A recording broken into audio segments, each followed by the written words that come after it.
What's up, YouTube? So, we in James chapter 1 and chapter 2. Now, this is something that I was looking up for my own self, right? Because I got them out and I use it, right? Um, so James 26, chapter 1, 26 says, if any among you thinks that he is religious and does not bridle his tongue, brittle means to, hold your tongue, right? Keep your tongue back. Just don't let it do anything that it wants to do. If he does not bridle his tongue, he deceives his own heart. And also it says this one's religion is useless, right? So you just can't be out here just thinking that you just doing the will of the Lord and just saying any and everything about your mouth. Pure and undefiled religion before God and the Father is this: to visit orphans and widows in their trouble, and to keep oneself unspotted from the world. Visit orphans. These are people that father and mother is not living. They're dead. They need somebody. Widows, right? These are ladies that had husbands, right? Had somebody taking care of them, had someone looking out for them, and they no longer do, right? Ain't that so powerful?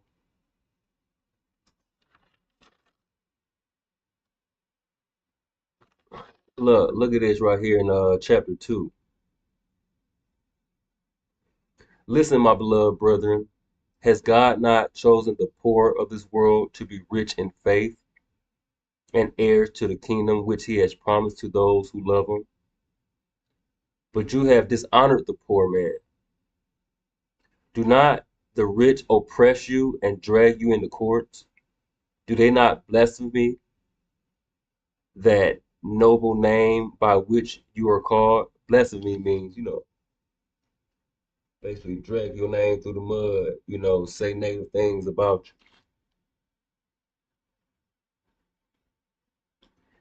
If you really fulfill the royal law according to the scripture, you shall love your neighbor as yourself, you do well. But if you show partiality, you commit sin, and you are convicted of the law as transgressors, right? Partiality means that, you're showing favoritism, right? For whoever shall keep the whole law and yet stumble in one point, he is guilty of all. For he who said, do not commit adultery, right? That's to cheat on your wife or husband. Do not commit adultery, but also said, do not commit murder. Now, if you do not commit adultery, but you do murder, you have become a transgressor of the law. You have broken the law. So speak and so do as those who will be judged by the law of liberty. For judgment is without mercy to the one who has shown no mercy. I'm looking for the scripture where it says, where the good dressed person comes in and the poorly dressed person comes in, and how we show personality to them. Let's go and jump down here to 18 though. Chapter 2, James chapter 2, verse 18. I'm not gonna keep y'all as long as I did yesterday. 18. But someone will say, you have faith and I have works. Show me your faith without your works, and I will show you my faith by my works. We hear that? What does that mean? Right? I have faith that my life is going to be well. I have faith that my child is going to be well. I have faith that I'm going to have success, right? You believe in all those things. You believe your child's going to be well. You believe that you're going to be well, but are you eating better? Are you taking yourself outside of the cold? Are you putting socks and shoes on before you go outside if you had a cold? You believe that you're going to get better, but are you taking the steps to get yourself better?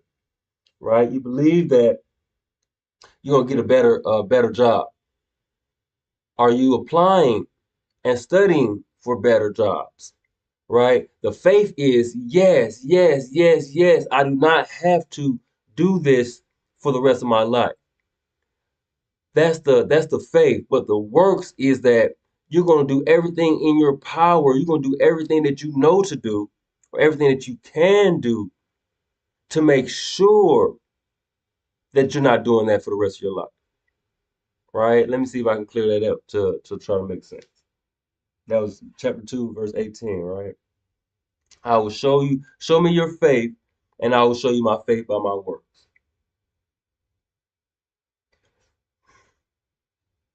I believe that I would not have to have a car note, right? I would not have to go out here and get a new car and pay a car note, well before I'm ready or I would like to. What could you possibly do?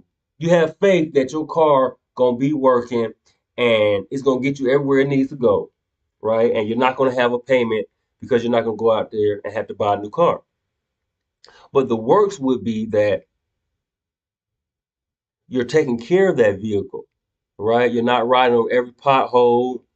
You're not uh, revving the engine to 90, 100 miles per hour every time you go somewhere. Um, and maybe you're not going everywhere just just because. Maybe you learning how to work on your vehicle, right? That's the works you're actually putting in action to ensure that this faith that you have will come to light, right? I believe that God is going to take care of me. I believe that God is going to love me. I believe that I'm going to make it into heaven. But when you have the opportunity to do something for somebody else, right? Are you just driving past them? Are you just looking past everybody? You just worry about yourself. You're not really being godly. You're not trying to act like him, right? Because as Christians, it just simply means that you Christ-like, that you're trying to be Christ-like. And Christ was somebody that did good. So if you're not doing good out here, but you believe that God is gonna bless you, He's just gonna take care of you, right? That's your faith, but you have absolutely no action. You have actually no work behind your faith. So get to work. You're gonna pass that test. I believe, I pray I'm gonna pass this test. I pray, I pray, I pray. Yeah, but your faith that you're gonna pass that test is in your works because you study.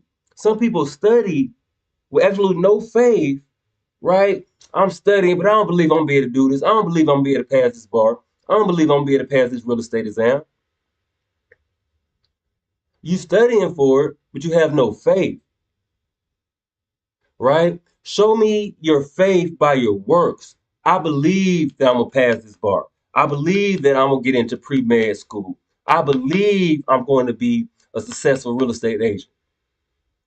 You're putting in works. You're studying every opportunity that you get. When you meet somebody, every time you get a chance to look at a house, every time you get a chance to work with somebody, you're studying them. You're studying that skill, and that's the work. And mixing that faith with that work is going to make it happen for you. And that's the word of the Lord.